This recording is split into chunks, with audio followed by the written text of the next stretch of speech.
What is up, everybody? So today's video will be a review on The Scorched. This is my Todd McFarlane cover, but that is not my reader's copy. So here we go. All right, so with this book, I was so excited for it. Oh my God. This right here, move over Justice League, move over Avengers. We have Spawn. We have Spawn doing a team-up book. That is phenomenal. So obviously on the cover we got Redeemer, Gunslinger, Medieval, and She-Spawn. This is good stuff. Just good stuff. The book was good. I was impressed by actually how good it ended up being. Now it is written by Sean Lewis, and the art by Steven Segovia and Paulo. I'm not going to attempt to slaughter that name. And we got the colors and the letterers and all that stuff. And so it starts off with all them in this room with these girls, and so you're kind of left off with this feeling of like they're already teamed up. Like, where is this even going to go? So we go on to the next page, and you see them with a bunch of soldiers and all that. They're jumping with the girls. Jessica Priest isn't even in her She-Spawn power. Then we move over, and now without any delay, like there's nothing telling us, hey, we're going pretty much backwards in time. It shows them back in Russia. They start attacking this little fortress, and there they are. But here's the thing, there's no Gunslinger. It's just Al. And there's She-Spawn again, Medieval, Redeemer, all that. And we go over, and I just want to stop and point out how good this art is. It is so good. And that's something all the Spawn books have. Like, every one of them have such fantastic art.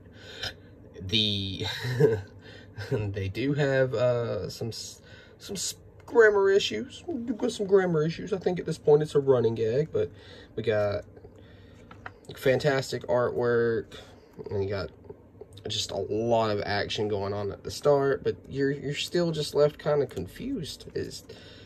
And so Spawn tells them that they need to clean up because this is going to be their new home.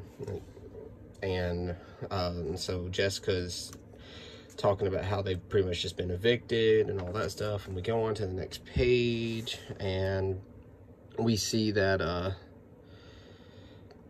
like we got them talking about how Mark's what happens to him when he uses the helmet, that nobody that he doesn't know. Does Al even know? It's just, so we go over and we keep going, and it starts talking about Medieval Spawn. Now Medieval Spawn is probably my second favorite Spawn. He's so freaking huge, dude. Oh my God. Oh, this book is so freaking good. And we keep going. And finally, we get to Gunslinger, and Gunslinger has been fighting these locusts. He's having a field day, when he finds out it's just 3 of them. He's got party music going on. He feels like he's Anakin Skywalker visiting a village of younglings. He's just having a party.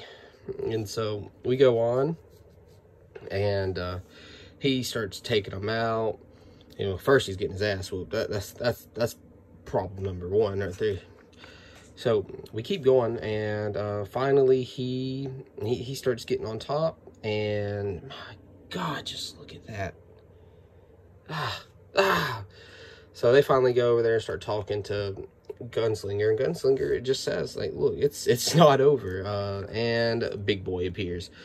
But this isn't just like any type of squad. This is Hellspawn, and most of them are soldiers.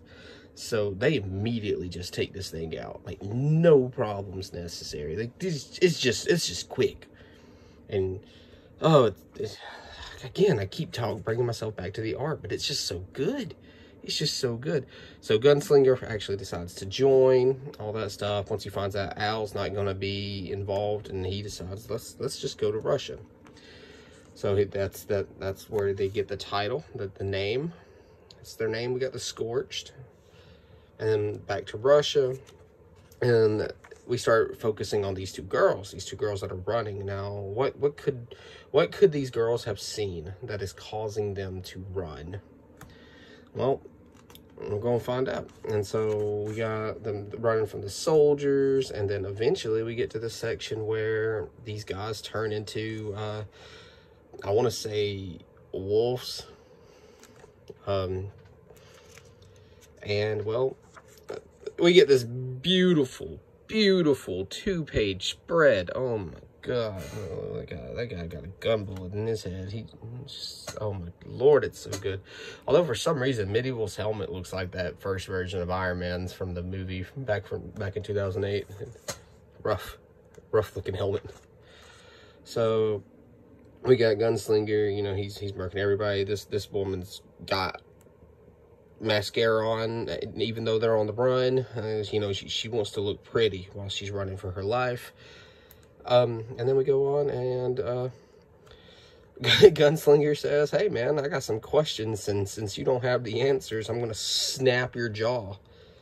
So we go over, and he does the same thing to the next one. He goes to do it to this guy, but this guy says, "Hey, look, I have the answers you're looking for." So he's like, "You better give me the answers." Well, he does get the answers. He indeed does get the answers. He still blows a hole through the guy's head, and it's just rough. Gunslinger, he plays no games. So then he starts going to go question these girls, but she spawns like, no, this is why we're here.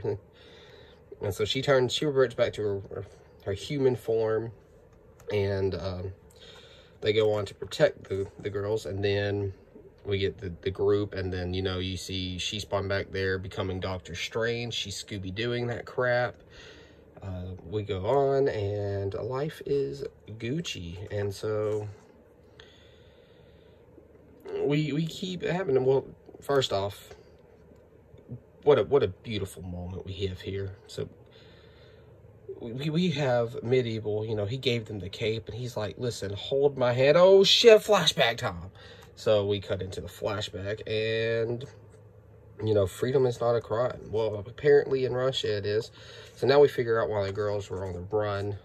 You know, they're getting beat up by the military, they're running. So you're wondering, what could possibly have they seen that's causing the Russian army to track them down? Obviously, it's because of this bunny, this adorable little bunny. Look at that bunny. It's got to be the bunny, right? That's what they saw. No, that's Plague Spawn. It's Plague Spawn. He's there. Hello.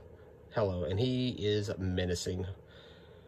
We go on, and they send Redeemer out, and he's like, "Oh my God, we done goofed. we done goofed, boys. Yeah, they're gonna die." And that's the end of it. So we're left off wondering if they will end up surviving. And then we get the epilogue. And what is the epilogue? The whole time, Spawn knows. He knows. Him and Terry have been watching. And he's going to leave this whole thing up to them. They need to solve it themselves. And I find that to be pretty neat.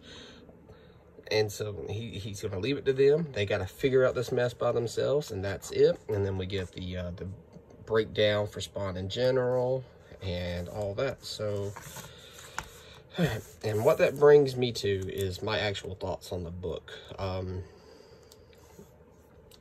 I feel that for the price of the book, it's $6. I think it's 64 pages, like every other issue one at the start of the series. And personally, I really enjoyed it. I would give it about a 9 out of 10. I thought the book itself was good. The art was phenomenal. The writing was good. It's written by the same guy that does King Spawn, and so it's really neat. I've enjoyed it so far. I'm looking forward to issue 2, which hopefully doesn't get delayed like issue 1 did. And if you don't know, once this issue is $6, the second issues are and everything forward is going to be $3. And so that leaves me to tell you if it's worth reading. Absolutely. I think the setup was good. I like what they're doing. They're tying it into King Spawn. With Psalms 137 and Kincaid, they're hinting at a bigger threat and all that. So it looks to be a phenomenal read. I highly recommend y'all pick this up. It's wonderful. Definitely add it to your collection. It's going to be great, and I look forward to reviewing the previous Spawn books. Specifically, I want to start reviewing all the King Spawn books. I want to review the Gunslinger Spawns. I want to review the regular Spawns up from, I want to say, I'm going to start reviewing it with the newest issue at 325. I don't know if I want to go back and review from issues 319, but hey, if you want to see it, let me know.